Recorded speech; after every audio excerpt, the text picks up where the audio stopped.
Selamlar değerli dostlarım. Yeni günlerinize daima bol kazançlar dilerim. Bugün sizlerle birlikte 3 tane kripto parayı inceleyeceğiz ve bu 3 tane kripto parada alım için fırsat seviyesinin olduğuna dair kendi temel ve teknik araştırmalarıma göre bunu sizlerle paylaşmak istedim arkadaşlar. Bu tamamen benim kendi işlemlerim ve bu işlemlerimi yaparken de sizlerle dostlarımızla paylaşmaktayız arkadaşlar. Tabii ilk etapta yine Bitcoin'e bakacağız. Bitcoin'de son zamanlarda hani biraz dengesizliklerinden dolayı ve bazı altcoin'ler fırsat için alım yapılabilecek seviyeleri, bunları da böyle bu şekilde yorum yaparak videonun ilerleyen dakikalarında göreceğiz arkadaşlar. Şimdi hızlı ilk etapta bir Bitcoin'i yorumlayalım. Bitcoin piyasasında beklentilerimiz neler? Bitcoin'de yükselişler mi bekliyoruz? Düşüşler mi bekliyoruz? Onu söyleyeyim size. Hızlı kısa anlatacağım size. Bakın önümüzdeki günlerde Bitcoin piyasa beklentileri 33.000 34.000 seviyelerine kadar yükselişler bekliyorum. Eğer ki piyasada herhangi bir manipülasyon ya da herhangi bir satış baskısı gelmediği takdirde hiçbir sorun yok. Bitcoin'de şu an her şey olumlu yönden ilerliyor ve yükseliş beklenti içerisindeyiz.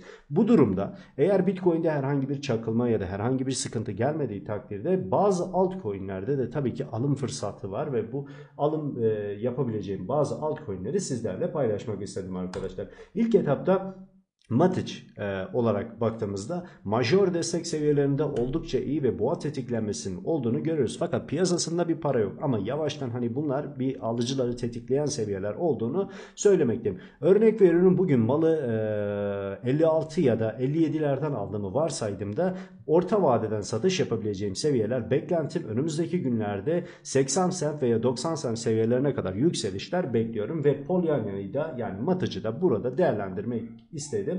Bunu da sepet olarak eklediğim bir tane kripto para. Üçüncü kripto paralardan bir tanesi. Bunu da ekledim. İkinci kripto paraya geliyorum. Hemen hızlı kontrol ediyorum. Chiliz. Son zamanlarda Chiliz'de çok fazla bir şey yok.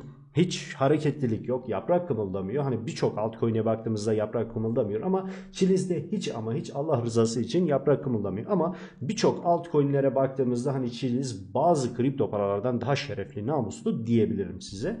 Onu da söyleyeyim size arkadaşlar. Chiliz'e de baktığımızda majör destek seviyesi, alıcıları tetikleyen bir seviye. Örnek veriyorum, ben yine söylüyorum burada, bakın ben kendi işlemlerimi paylaşıyorum. Malı buradan aldığımı varsaydığımda orta vadeden satış yapabileceğim seviyeler, şu an baktığımız seviye hangisi? 20.61 semt seviyesidir. Orta vadeden değerlendirebileceğim seviyeler 1 semt olarak piyasa yükseliş beklenti içerisindeyim. Chiliz arkadaşlar. İkinci olarak Chiliz'i de burada sepetimde ekledim. Üçüncü kripto paraya geliyorum. Algo. Son eski yani boğa sezonunda birçok kez adını duyuran Algo yine Chiliz gibi çok fazla şey yok, hareketliliği yok.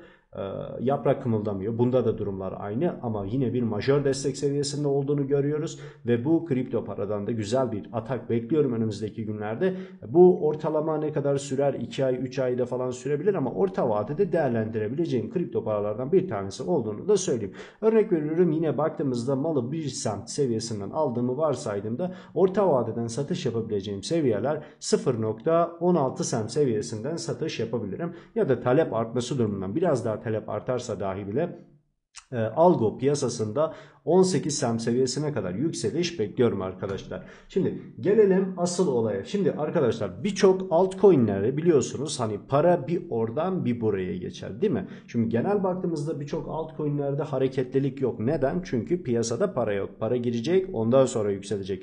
Fark ettiyseniz bazı altcoin'lerde %200, %300, %400, %1000 falan, %100 yükselişler falan oluyor. Ne oluyor burada? Para bir oradan bir buraya gidiyor. Ama baktığımızda bu 3 tane altcoin'i alım için uygun seviyede olduğunu gözükmektedir ve ben de bunu bir orta vade olarak değerlendirmek istedim. Bu değerlendirmelerimi de siz değerli dostlarımızla paylaşmak istedim arkadaşlar. Yine gelelim Bitcoin'i başladım. Çünkü arkadaşlar bütün altcoin'lerin kaderini belirleyen bir tane kripto para var. O da Bitcoin. Bitcoin düşerse altcoin'ler de düşer. Bitcoin'de bir tık yükseliş olursa bir nebze de olsa diğer altcoin'leri de etkilemiş olur. Hani biraz dominans hesabı yaptığımızda altcoin'lerde hiç hareketlilik falan yok. Ama bunlar geçici, illaki düzelecek ama güzel projeleri her zaman tercih edelim. Şu an mantıklı projeleri tercih etmemiz gerekiyor arkadaşlar. Mesela bu Matic güzel bir proje, Chiliz güzel bir proje, Algo güzel bir proje. Yani şerefli, namuslu altcoin'ler diyebilirim size arkadaşlar. Pasif olan bir altcoin varsa tabii ki bunları söylüyorum size. Diyorum işte bu altcoin'den iş olmaz, bu altcoin'den icraat olmaz gibisinden. bunları sizlerle paylaşıyorum. Yine Bitcoin'e gelelim. Bak, Bitcoin'i tekrardan söyleyeyim size arkadaşlar. Bitcoin'de çok fazla bir manipülasyon gelmesi durumunda ya da Bitcoin'de çok aşırı bir satış baskısı gelmesi durumunda en fazla düşüş gelse dahi, ki zaten beklemiyorum. Hani olur ya, belli olmaz, piyasa bu, bizi şaşırtabilir. Tamam mı? Bir düşüş gelirse, bir manipülasyon gelirse düşebileceği seviyeler 25.000 seviyelerine kadar gerilemeler yaşanabilir. Bunlar tamamen tutunma ve düzeltme seviyesidir.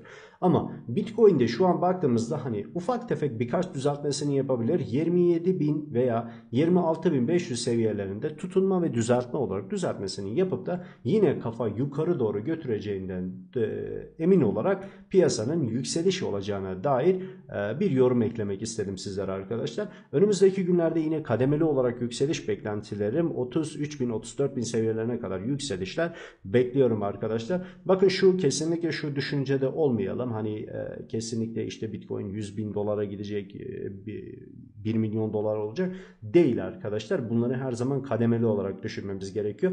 Ve bu fırsatları da hani böyle Bitcoin'de yavaştan bir toparlama var, düzeltme var. Bazı altcoin'lerde değerlendirme yapabiliriz ama yüksek risk almayacak şekilde fonumuzu kontrollü ve disiplinli, düzenli bir şekilde iş yapabileceğimiz olacak şekilde iş yapmamız gerekiyor.